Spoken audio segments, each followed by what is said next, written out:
Ladies and gentlemen, welcome back to another episode of The Intelligent Moron with Alex Silva.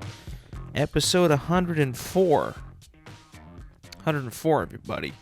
Now, if my math is correct, if I'm doing the math correctly, there are 7 days in a week. There's about 4 weeks in a month. There's 12 months in a year. There's about, if you do the math, about 52 weeks in a single year. So, if we are on episode number 104, then I think that marks 2 years of doing this podcast, if I'm correct.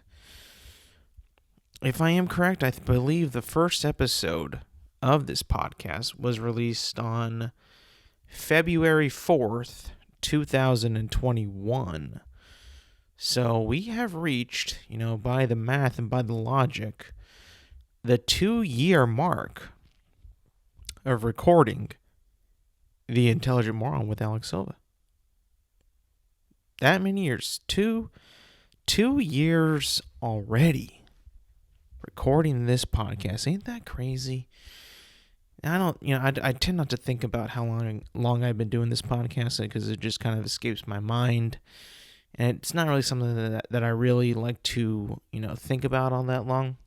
If I'm being honest, it's not like I'm not proud of it. It's just like, you never want to really like remember, that long ago, because then you kind of like, you think and you're like, oh, it's been that long since I've done this, or since I started this, or since I've been doing this. And then you just remember that time is just still going, and, you're not getting any older or younger. And it's like, damn, it's been 2 years. I'm now this many years old. But when I started, I was this young. It's like, oh, man. I mean, it's like, it's definitely fun to like kind of watch and see and be like, what's happened throughout the years I've been doing this podcast and years that I've been doing like this type of stuff. I mean, if you think about it, it's pretty much been 4 years since I started my previous podcast. Since I have been podcasting, it's been about 4 years since I have been doing this. So, it's crazy. It's wild to think, but I made myself an established member of this field, podcasting. I think that I've got a lot of experience under my belt. I think I know my way around a microphone and around a recorder. So, like, I enjoy doing this.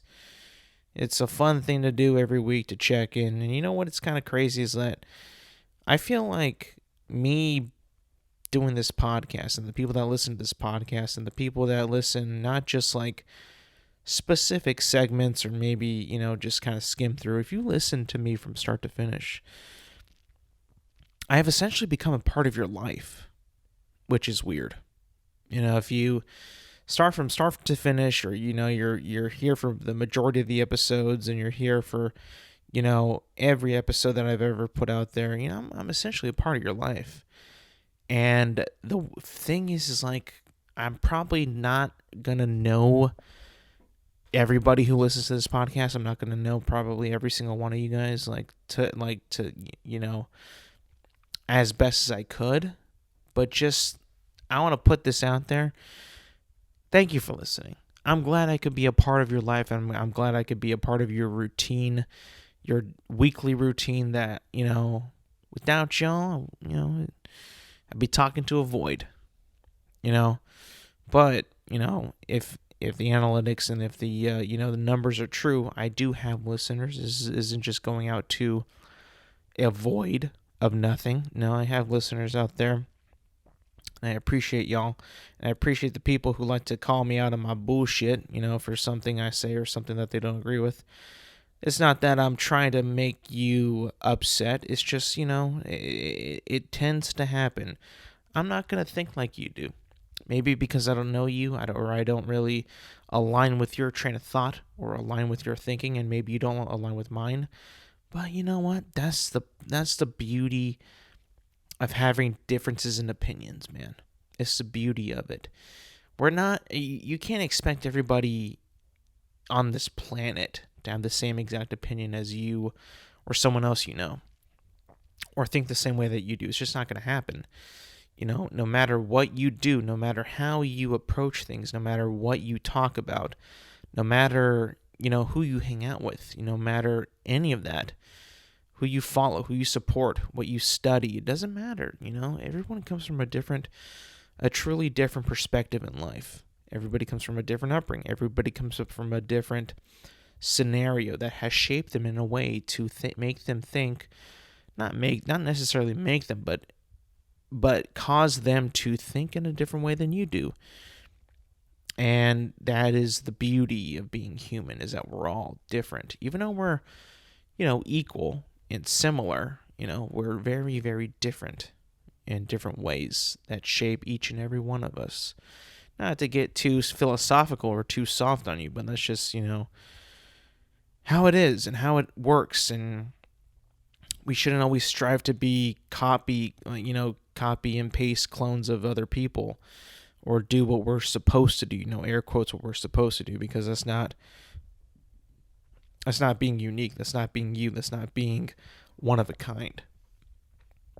I feel like I'm a one of a kind. There is no podcast out there like mine. I've done my research. There really isn't a podcast out there with a horrendous ass cover art with an idiot who talks into a mic about the most pointless and senseless stuff and thinks that it's, that what he's saying is God's work. There's not anyone out there quite like me. I'll be honest. It's kind of, in the sense of, being in a one of a kind, I feel like I'm also kind of like a cult classic.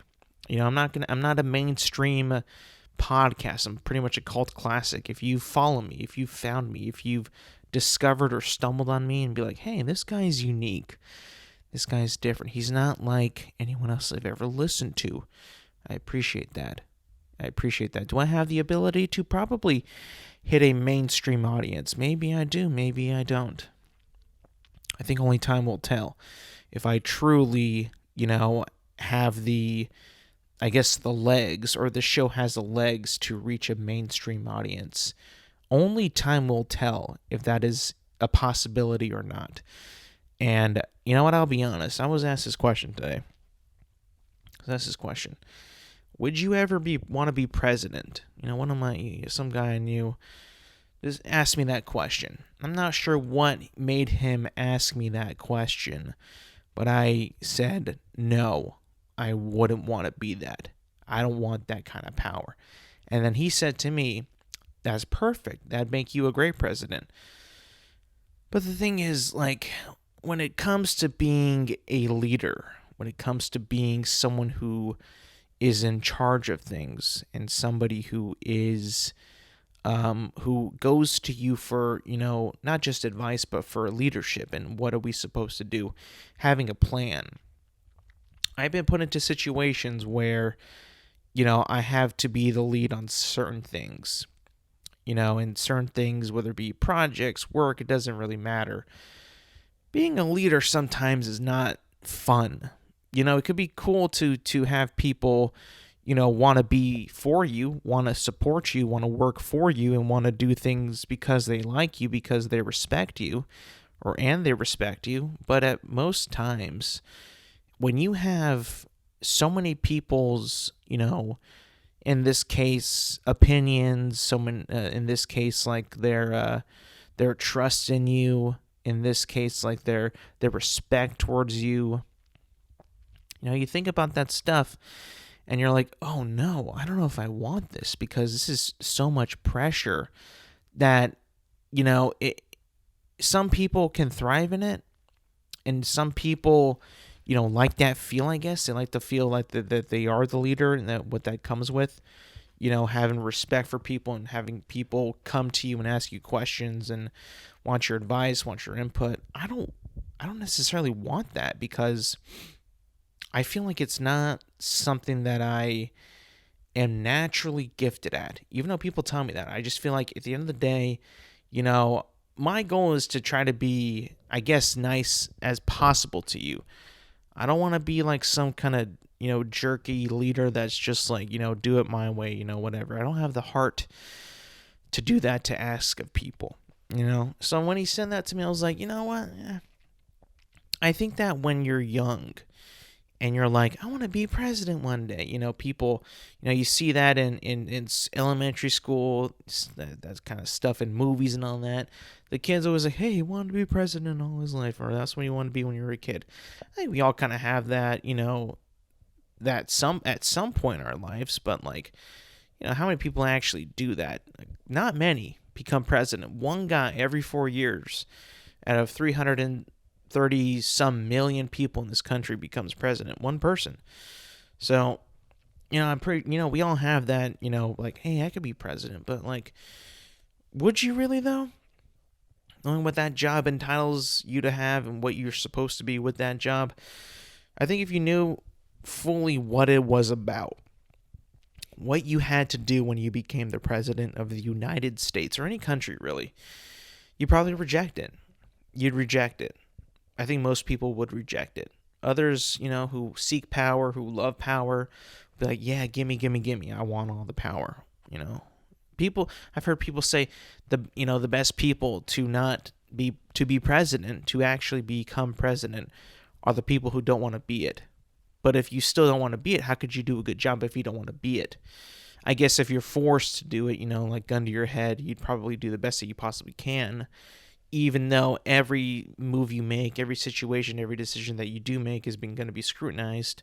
But I think if you have the goodwill and the good intentions and you really truly don't want to do it, but you want to do the best you can, I think that that's like the perfect example of someone who would be good at president, I guess you could say that. So, I guess, if everybody has that intention and if everybody kind of goes at it that way, then I guess you could be a decent president. I guess you could. You might not be the smartest, might know what to do in certain situations, but I guess you could be more positive and maybe more liked than presidents that actually wanted to do it from the first start, from the start, who wanted the power, it's that's kind of how I view it, how I view, presidencies and leadership roles and like who really wants to be leader, like I wasn't the person back in, school and all that who said, I want to lead the team in the project. I never was that guy. Sometimes I would be that guy only because the teacher would be like, hey, you're a leader this time, or you got to choose, and they pick you or whatever. So, that's just kind of my opinion on that. People who I think seek power and want to always be the person in power is like, yeah, maybe, maybe they're just like being leaders. Maybe they really like doing that, but, who really knows now? Who really knows? That's just kind of the things I've been thinking about, though. That kind of caught my eye today. I was just like, really? I never really thought about that. Interesting.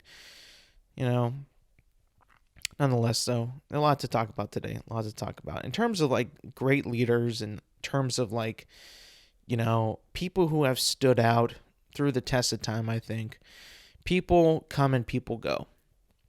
And actually, recently, yesterday, Tom Brady announced that he is officially retiring from the NFL. He put out a video on his Instagram and his Twitter saying, you know what, I'm done. This is it. It's over. I'm retiring for good right here, right now. He thanked his coaches, his family, his friends, his teammates, and, got a little choked up in his announcement. It seems like it's actually legit now. It seems like it's actually legit that he's actually done. So, I'm not a Tom Brady fan, but I respect the hell out of that guy. I really do.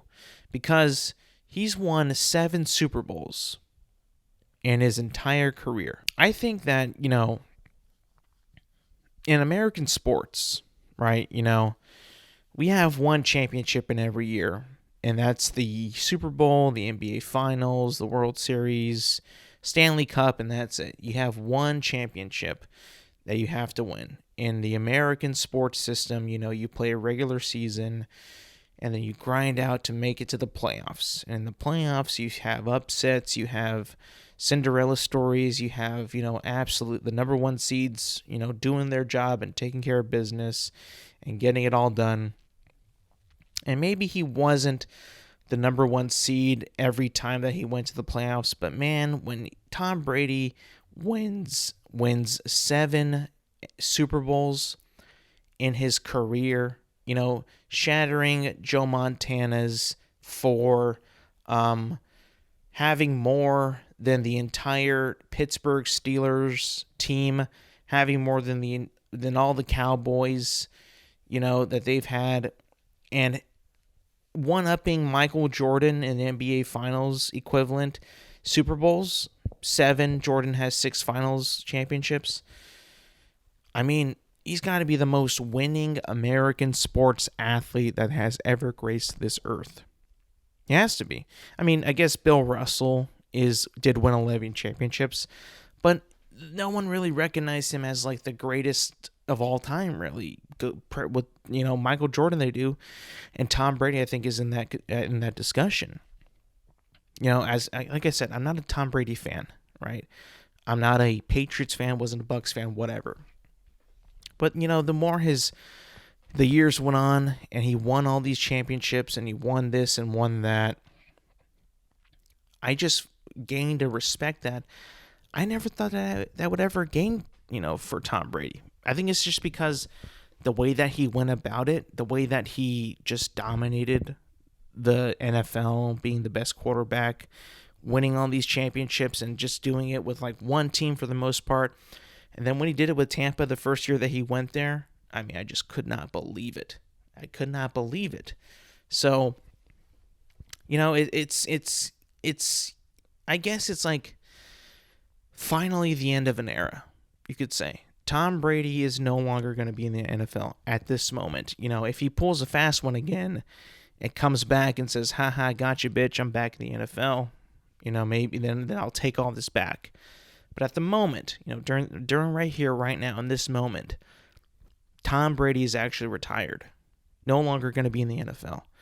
And now this kind of marks the end of the era where we had Tom Brady, Ben Roethlisberger, Drew Brees, Phillip Rivers, Peyton and Eli, all quarterbacks in the NFL. That generation is gone. It's over. The only one that I can kind of fit into that generation still is Aaron Rodgers, but he's a little bit younger than all those guys, so it's kind of in there, but not really. But Brady, Roethlisberger, like I said, Breeze and all them, they're gone. They're no longer quarterbacking in the NFL. That Tom Brady was the last guy to be a part of that generation, really. And he retired yesterday, and now it's over. It's crazy. He held out the longest, and he definitely had the better career out of all those guys. I mean, 7 Super Bowls. I mean, you really can't, beat that. But now we no longer have that generation playing in the NFL now. It's crazy because those guys in the NFL were like my upbringing into football, into sports. You would hear about those guys all the time. Brady, Manning, Rivers, Breeze, Roethlisberger, Big Ben, all, it was just a part of the sport. They were always just a part of the conversation when it came to football season. It was just always like, those are the guys. These are the best quarterbacks in the league. Who's elite, who's not. Top 5, top 10 quarterbacks. All these guys were mentioned. They all had great games. They all won Super Bowls except for Philly Rivers. He didn't win one. But, essentially, those guys were part of a generation of the NFL that I think that I'm never going to forget. I'm never going to forget. And, some people, in certain things, in certain times, certain events, when this stuff happens, when the last person of a generation leaves, is the NFL going to be in good hands? Is it going to be in good hands in the future with who we've got, taking their place? And with the likes of Jalen Hurts, Josh Allen, Patrick Mahomes, Joe Burrow, Justin Herbert, I think that Lamar Jackson, I think that we're in great hands for the future of the NFL. I mean, you could just, you look at these guys, look at the talent, look who they're playing for, and it's just like, yeah, we're in great hands now. The NFL is in great hands in terms of quarterback play, in terms of people who are, going to be playing quarterback for the foreseeable future. Like this is awesome. This might be like the best like quarterbacking, years that we're going to have in the future as an NFL fan, just loving to watch and loving to see the storylines, the plays, all that stuff. It's going to be awesome. The Super Bowl, with the Super Bowl coming up, between the Eagles and the Chiefs, we got some of the best quarterbacks going at it. Patrick Mahomes and Jalen Hurts. I mean, you couldn't ask for a better preview to the future of the NFL than these two teams going at it. Now, personally, I think that the Chiefs will win this game, but yet again, last week, I thought that the 49ers were going to beat the Eagles. So much as so, I put a bet. I bet my friend $20 that they would. I ended up losing that money. And you know what? I got to say this. I got to tell you this. I'm not a huge betting man. I'm not a betting man quite at all, really. I don't really bet or gamble at all. I felt confident that day. I said to you, bro, I think that the Niners are going to beat the piss out of the Eagles. It might be tough. I think eventually they will get it done.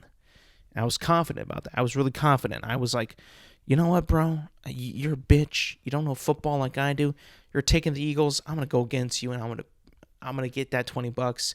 That's going to be mine. Really, the Niners had no chance. Brock Purdy tore his UCL on a play, getting hit in his elbow or an arm and then bending the elbow back. If you saw it, you saw it. Pretty brutal play. And then after that, the Niners just had no quarterback. They had Josh Johnson come in to replace him, but he got a concussion, and then it was over. The Niners had no chance, 31-7, a pitiful game, and I was out $20. One of my other friends is a 49ers fan. I'm like, your fucking team cost me $20, bro. What the fuck is going on with you? And it was just a bad day. I mean, like it was good day to see who was gonna go and play for the Super Bowl, but it cost me $20. I mean, Jesus Christ. Could have been a much better day. And obviously you got the Bengals losing to the Chiefs. The Chiefs move on again. Now Andy Reid, being the former coach of the Philadelphia Eagles, will be facing the Philadelphia Eagles in the Super Bowl. I mean, that's going to be kind of crazy. Philly fans who are passionate about their team now obviously loved Andy Reid when he was there, so that's going to be kind of crazy for him to go back and play Philly in the Super Bowl. I think that it's going to be great for storylines, great for matchups. Patrick Mahomes versus Jalen Hurts. It's going to be cool. It's going to be a cool Super Bowl. I still think that the Chiefs are going to beat them. I think that Philadelphia is the stronger team. I think that Philadelphia is the more, at the moment, the more complete team than the Chiefs. But, I can't. After seeing how Patrick Mahomes was able to will the team, and with a couple calls that went their way, still he made the plays when they needed to be made.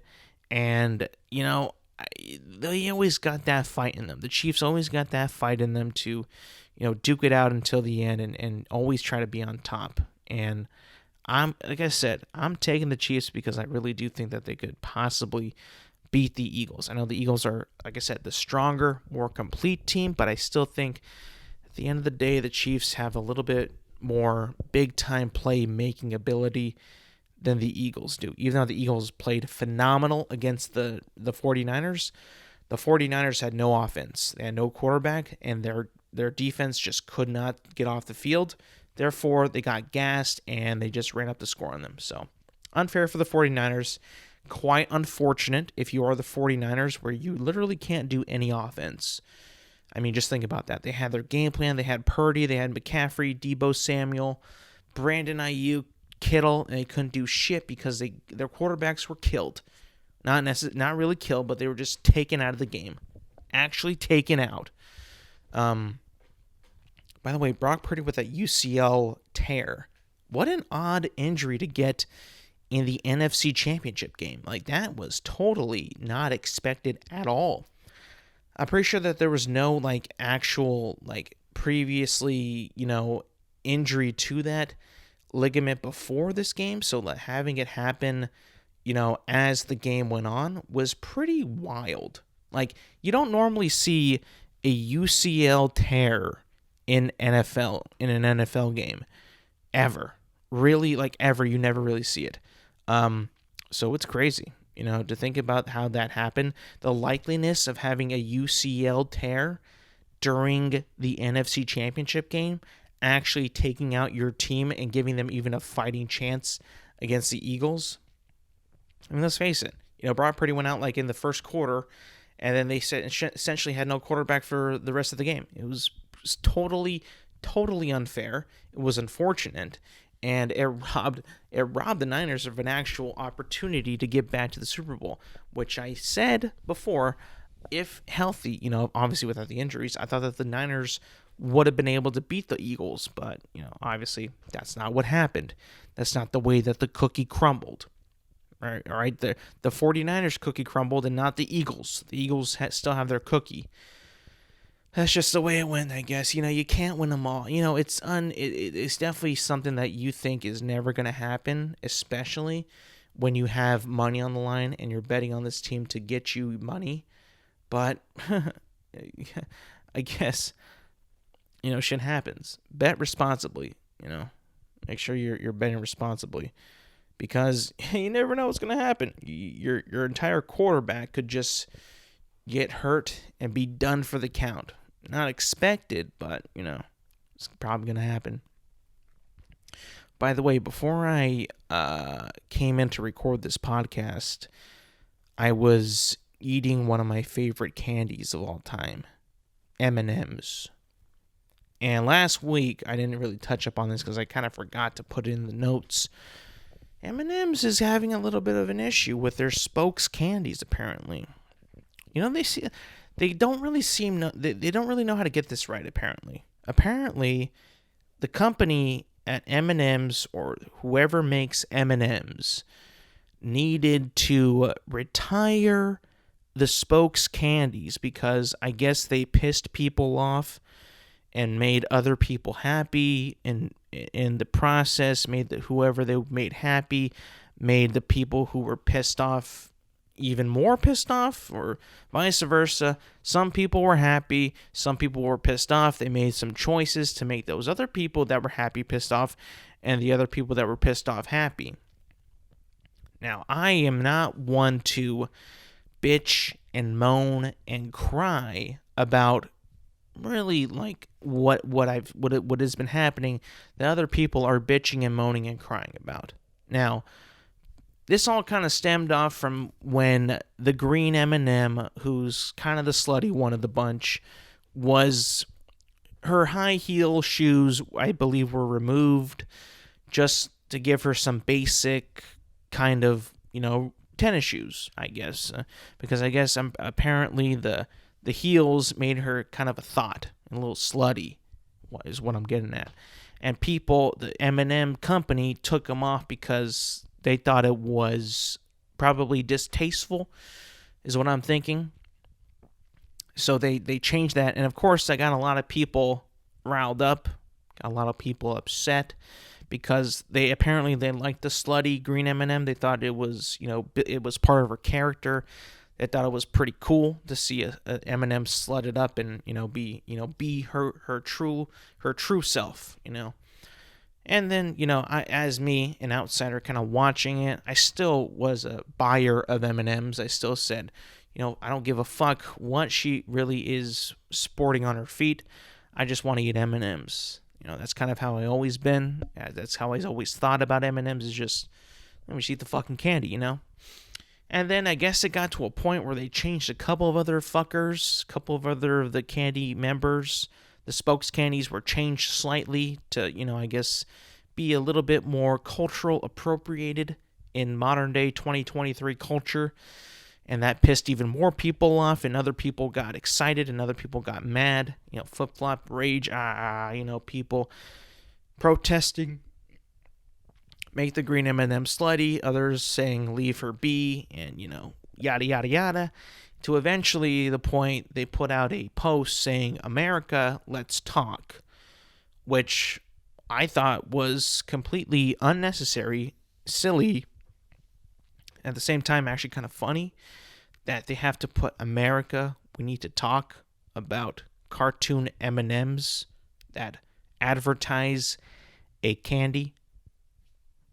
I mean, it seems like it totally something that you wouldn't need to talk about, but apparently there's a lot of voices on social media and on the internet that were very passionate about their M&M cartoons. Some people wanted her to be slutty and slut it up. Others were like, clean her up. What's this image? What's going on? There are children watching. To my, and you ask me, an average day-to-day common man, Joe Schmo, who just eats M&Ms just to eat M&Ms, I thought it was silly. The entire thing was silly. If you, first of all, you actually want the green M&M to, her being slutty, like, matters to you, like you want her to stay that way, fine, be you, whatever. I mean, like, I don't give a shit. I truly don't, and I feel like most people who are in this predicament and who actually made it so M&Ms had to put the spokescandies, not my words, their words, on hold and replace them with Maya Rudolph. I mean, I guess you've made your point. You've actually started a movement, and you put those spokescandies who can't get it together and have offended you so much that now poor Maya Rudolph is now being taken away from acting jobs to be a spokeswoman for a candy company in place of the cartoon M&Ms that have been doing it for decades now. A little bit interesting. Weird flex, but okay. All right, you got your point. You made it. You actually succeeded. Now we're stuck with Maya Rudolph. Okay. I mean, is anybody going to know that this is actually candy now? Because, let's face it, as much as I don't give a shit about the cartoon M&Ms, I truly don't give a shit. I'm pretty sure, like, a lot of people who didn't know what M&Ms were like, hey, what is that? I'm going to try those out. Those guys look kind of funny. Looks like a fun candy. There's going to be some people that are out there that have no idea that M&Ms are candy. So I guess, if you were thinking, if M&Ms or the company that makes M&Ms was thinking about the 0.1% of the entire population that doesn't know what an M&M is, try an M&M, then you've succeeded. But to everyone else on the planet that knows what these fuckers represent, what the green M&M, yellow M&M, red M&M, and all of them represent is candy that you consume. So be it.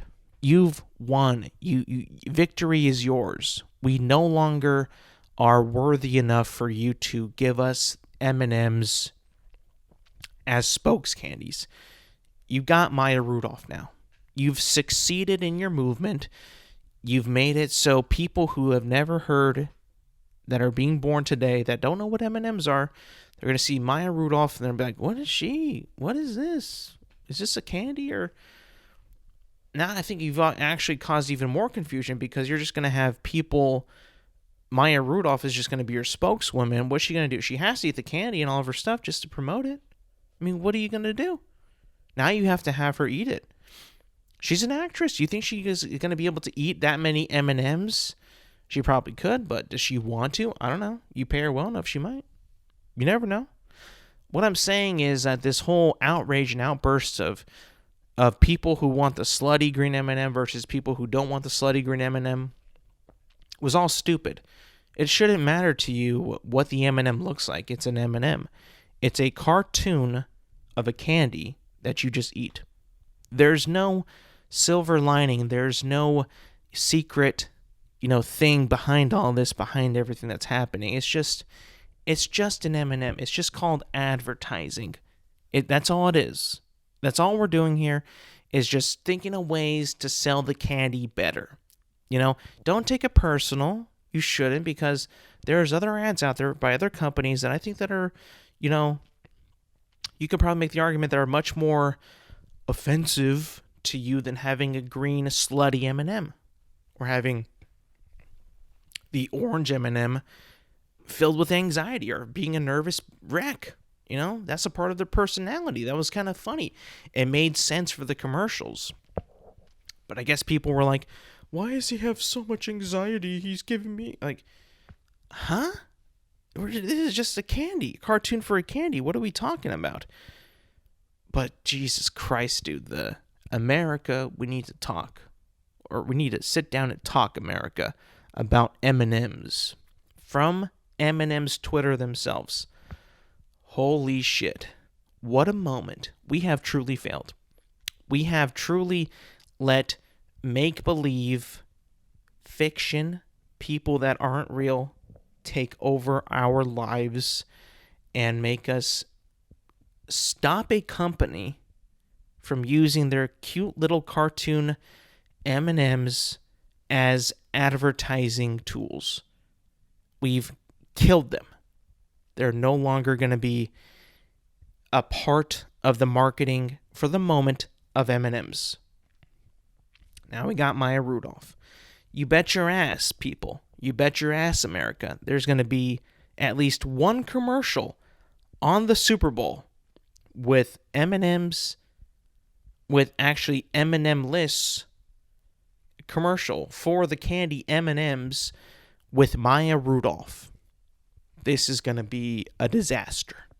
I mean, just like, you already know it's coming. It's coming fast and furious. You know it's coming. It's going to happen. I can't wait to see it. I can't wait to just be like, what, and just be absolutely in despair and just kind of like face palming the entire time. It's like, what has my country done that I'm proud of? Some people will be like, I really enjoy that my country, the United States, the company that makes M&Ms, took a stand and took off that slutty M&M and replaced it with the beautiful, the talented, beautiful actress Maya Rudolph. People are going to be writing about that and be like putting that in their highlights of what the country is known for and heroic acts that have been taking place, that they replaced the spokescandies with an actual person. That will be some person's greatest achievement to date. And other people, that will be their most iconic memory and the greatest movement of all time in this country is getting rid of the spokescandies. Free the spokescandies and just like, no more. We're done. No more spokescandies. M&Ms are canceled. In my opinion, if that's what you want to do, if that's what your purpose is on this planet with the life that you've been given, go ahead. Protest and have those candies canceled for life. Get them out of my sight. I don't want to see them anymore. Quite the world that we live in. Quite the world. Never thought it would end this way. Never thought it would be like this, but I guess it has. I guess that we have devolved into this absolute treachery of a country that we live in. I don't want to live in a country where we have these M&Ms pop up ever again. Some people are probably going to be saying that. Some people are saying that right now. I don't want to be in a country where M&Ms are made slutty to sell candies. Fine. You picked the fight. And guess what? You won. Congratulations. You have to be very bored and have absolutely all the time in the world and all the purpose in the world to actually give a damn about any of this, to actually make the effort to have a company that has millions and millions of dollars change their way to promote their candy. because what they were using before was so offensive and so uncultured that they had to cancel the spokescandies. It's incredible. It truly is incredible, and it shows you how much power some of the people in this country have. Truly is. You can't write this. I mean, you think that this might have been a plot or some type of arc or something in a TV show or something. No, this is real life. This is actually happening. This is not make-believe. This is real. This is reality. This is the country that we live in.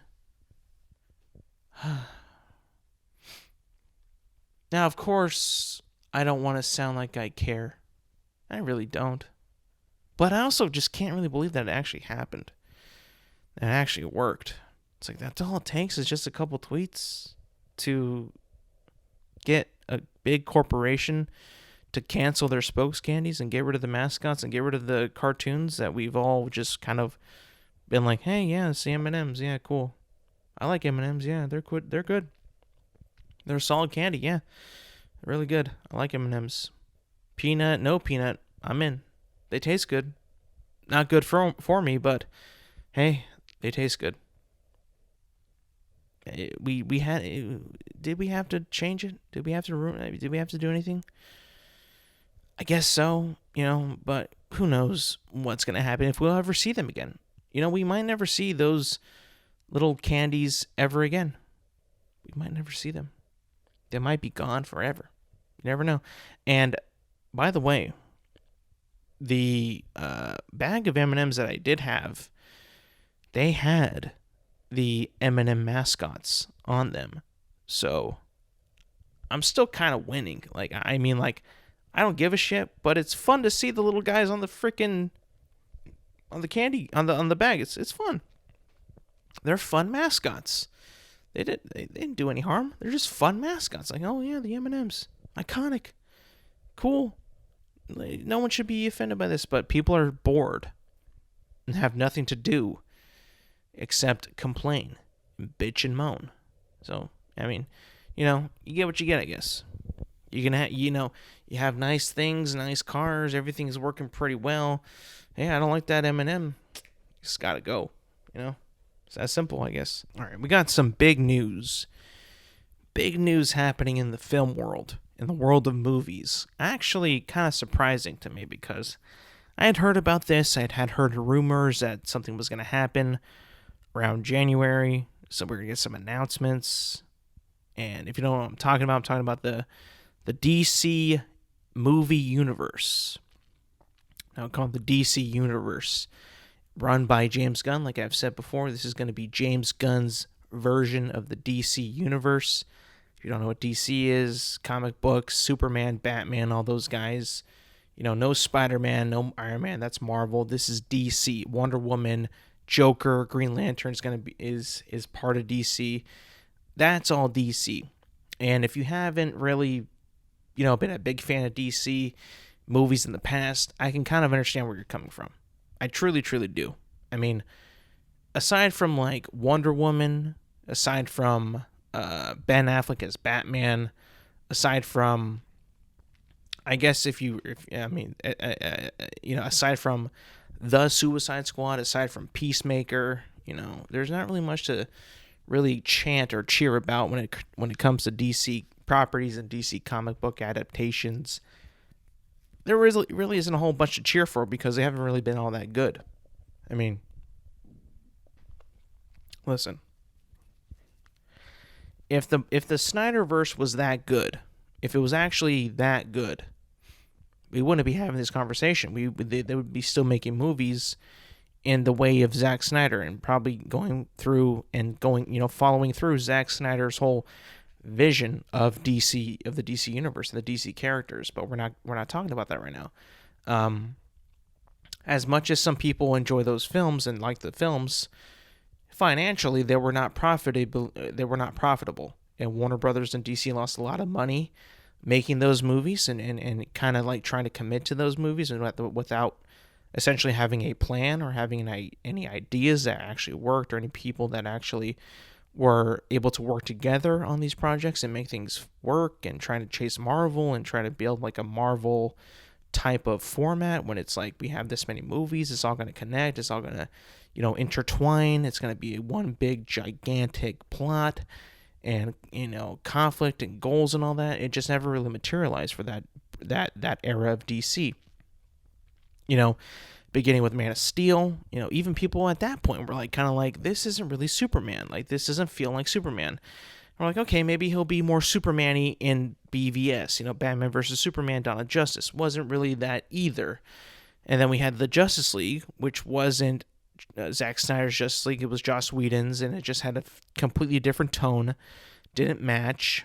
And we had various Wonder Woman movies, and we had a Suicide Squad that was also part of that universe. And then I'm pretty sure we had another Wonder Woman. And then that's pretty much it. We never got any more Batman movies, no more Superman movies, no more Justice League movies until we got the Snyder Cut of the Justice League, which I thought was pretty damn good. And it kind of like really, kind of completed that entire arc and would start like a new arc of that type of universe, but then they cut it off and they never went back to it, and they disbanded that. And in the process, they've had Shazam 2, they've had Black Adam come out, and they've had like an Aquaman and then another Aquaman movie coming out too. And now we're at the point in 2023 where things are about to change a whole lot. Like I said, James Gunn has revealed his slate for the DCU by the DC Studios coming up, and within like starting in a couple years, or in fact, I think this year it's going to be like really ramping up of what's going to be coming out. And it's pretty crazy of what's coming out, because he made a video of like what's coming out in the future, and then this year, the next year, and where it really kicks off with his universe, which he says is going to be like an 8 to 10 year project for chapter 1 is what he's calling it, of his universe. So with the DC movies coming up, what he's going to be focusing on before that is getting out the other properties that have come out, that have been coming out before that, which is Shazam, Fury of the Gods, which is coming out this year. Then later we have Flash, the movie with Ezra Miller that people want canceled and off the movie and don't even put out the movie. Looks like they're going to be putting out the movie. It's coming out this year. And James Gunn has said in his announcement video that the Flash movie will be resetting the entire universe, or resetting the timeline in DC, in the DCEU. And that another movie that's going to be coming out after this movie, or after Flash, is going to be called Blue Beetle, which I have no idea what it's about, but he is saying that it's a pretty cool movie, that it's part of like the new DC universe. And then after Blue Beetle, we'll be getting Aquaman 2, which comes out later this year. And all the dates of these movies, by the way, are supposed to be coming out this year. So Shazam is in March, Flash is in June, Blue Beetle is in August, and then Aquaman is in December. So we're supposed to be getting 4 DC movies out by the end of this year, which seems like a lot, but it also is like telling you like, hey, we got to get this new universe, going right now, because we got to be making a profit on the stuff that we're going to be shooting and producing and stuff like that. And they're really going to be, committed to all this stuff. So before I talk about the other projects that are going to be coming out with his new universe, I guess I can talk about, or I will talk about the, I guess like the big characters are going to be pretty much confirmed in his new DC universe, that have already been pretty much confirmed as far as I can say. So there's going to be a new Superman, not starring Henry Cavill, but the movie that he's going to be making, that James Gunn is writing at the moment, is called Superman Legacy. And so we're going to have a new Superman in the DC universe. He's a confirmed character, which is pretty cool, pretty awesome. And, people were complaining that Henry Cavill, wasn't, used well in Superman, wasn't used very well as a character, that James Gunn should have had him, play the role and no one else. But you know what? You shouldn't be getting mad at James Gunn for that. You should be getting mad at DC for that, because they had the opportunities to put, Henry Cavill in more things as Superman. They just didn't do it.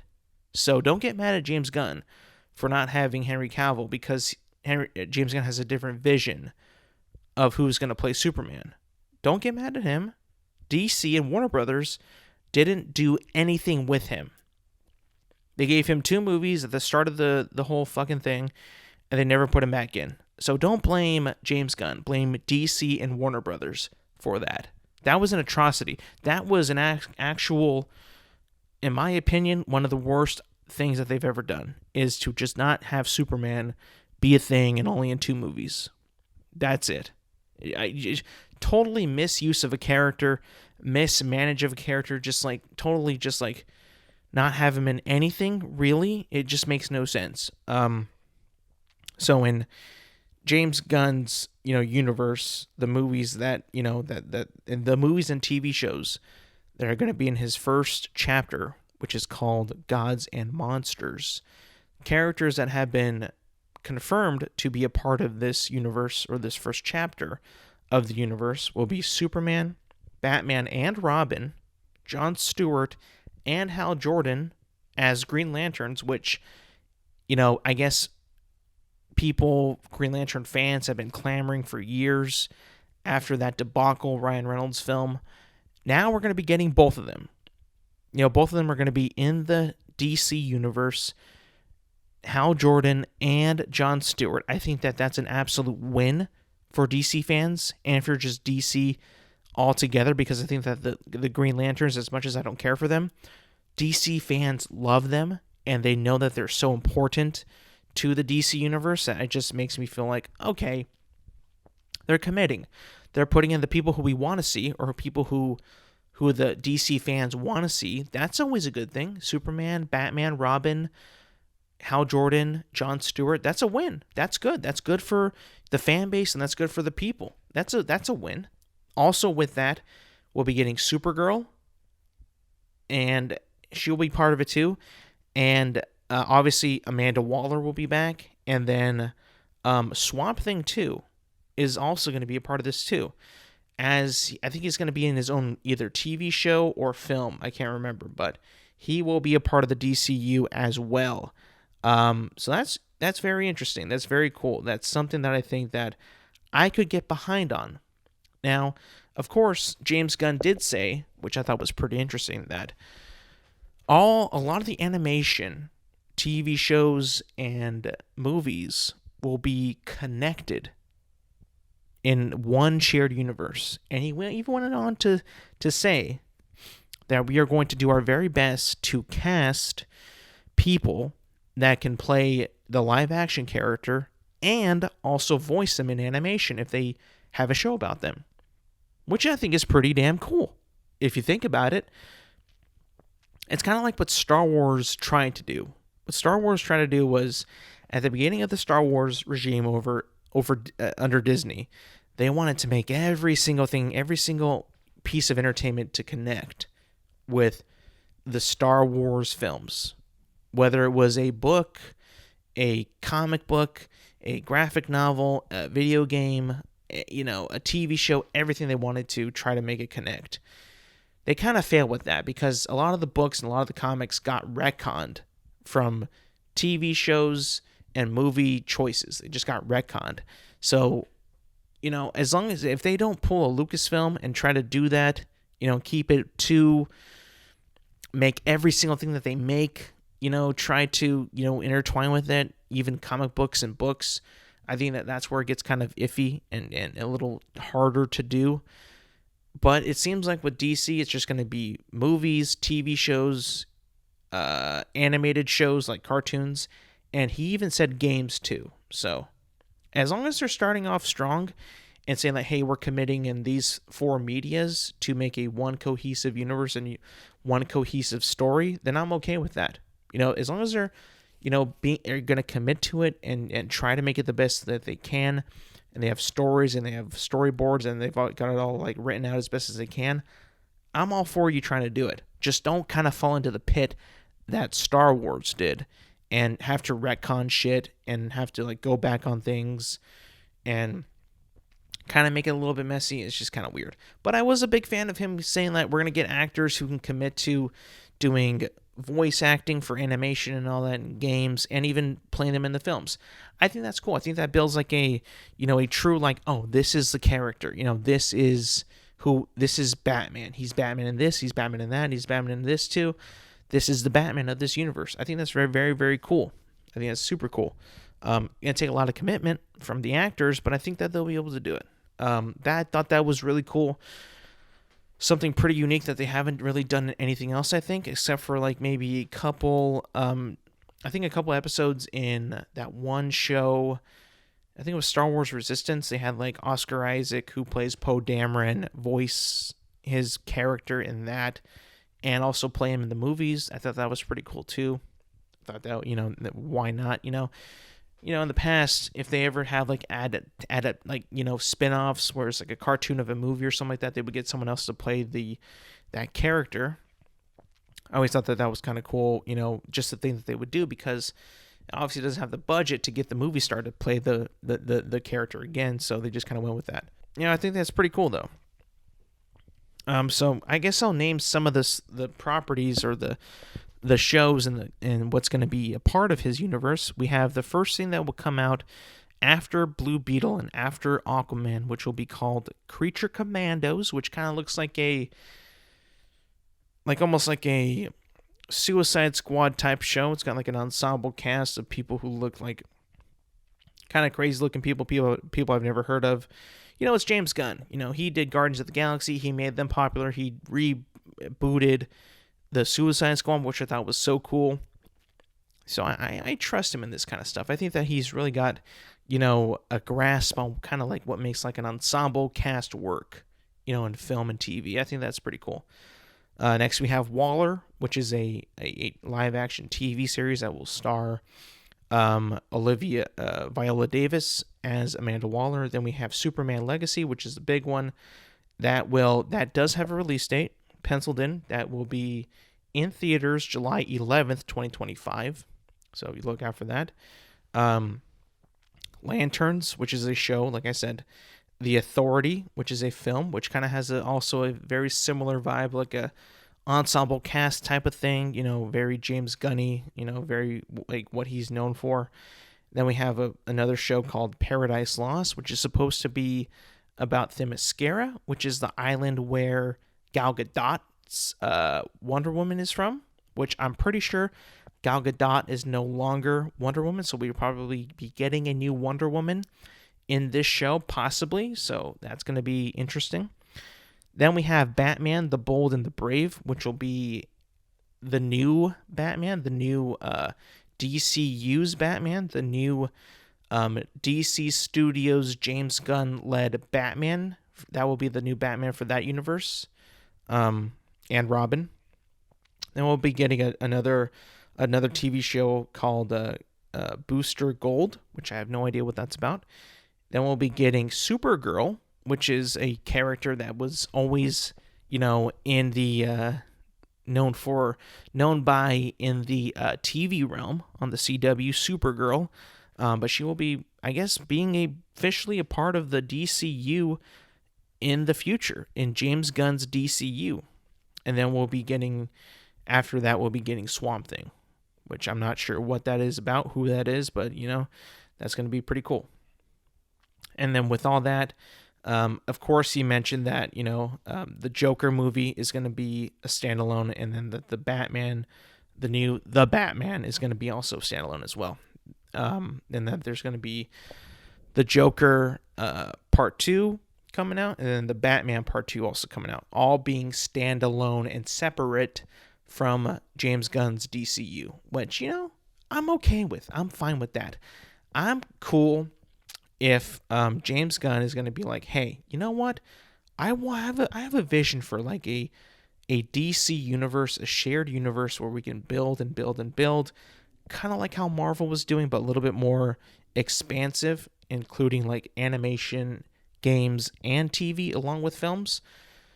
But we're also going to have these side little one-offs, where we can flesh out a character that we have and they can be their own thing. And, have a creative person, someone who's passionate about this character, make something that is completely different from what I'm trying to make right here. I think that's pretty cool. Now, the only thing that will be confusing is, what if they, if somebody wants to do a Superman film with Henry Cavill, and that's kind of butting heads with James Gunn's Superman, like how do we, I'm sure he's going to be like, there's certain characters you can't touch. Superman is one that you can't touch. Now, if you want to do another spin-off on, Red Hood, yeah, go ahead, do that, because he's not going to be in my universe. Run with that. Whatever. I feel like that might be something that is brought up in the future. Like if somebody really wants to do a DC spin-off that's not a part of the DCU, and it's with one of his characters that he wants in that DCU, and it's like too soon that they come out too soon from each other, and people are going to be comparing them directly because that's what everybody does in that situation. You probably wouldn't greenlight a character like that to be spun off or have a new take on it. But you never know. It's not really made super clear in that situation of who's off limits and who's not off limits. Obviously, they're going to continue to make the Batman, so that's going to be obviously butting heads with James Gunn's version of Batman, so that's going to be kind of weird. But like I said, he said that there's going to be like a new logo too. I think it's going to be called like DC Universe / DC Studios is going to be James Gunn's stuff, and then DC Elseworlds is like the offshoot stuff, like the not part of the DC Universe's timeline. So that'll be interesting to see it shape up, to see how it's going to look, to see how it's going to feel. I think it's going to be pretty cool. I'm optimistic. I like that they're bringing back Superman. Thank God. They've already got plans for a new Batman and a new Robin. That's interesting as well. But I think that most people out there who have been clamoring for Green Lantern are going to be getting both Green Lanterns. That's a huge win for people, I think. That's a huge win. And like I'm pretty sure like that what I just read is like the main slate for the next 8 to 10 years. So like that's what we're going to be getting for at least 8 to 10 years. I mean, you can pick at it, you can look at it all you want, what's going to be revealed, what's going to be shown, if there's going to be some changes possibly, will anything get cut, will anything get scrapped, will anything get pushed forward, what's going to happen? Only time is going to tell, but I think it's going to be pretty solid. I think it looks solid already, and I'm excited to see what it brings. All right, everybody, that's going to be it for me today. Thank you for listening. Thank you for watching. Remember, you could listen to this podcast and watch this podcast on YouTube, Apple Podcasts, and Spotify. Make sure you leave a like, review, rate, subscribe, comment, share with your friends, share with your family, do all that good stuff. And yeah, thank you for listening and thank you for watching, and I will see you guys back next week.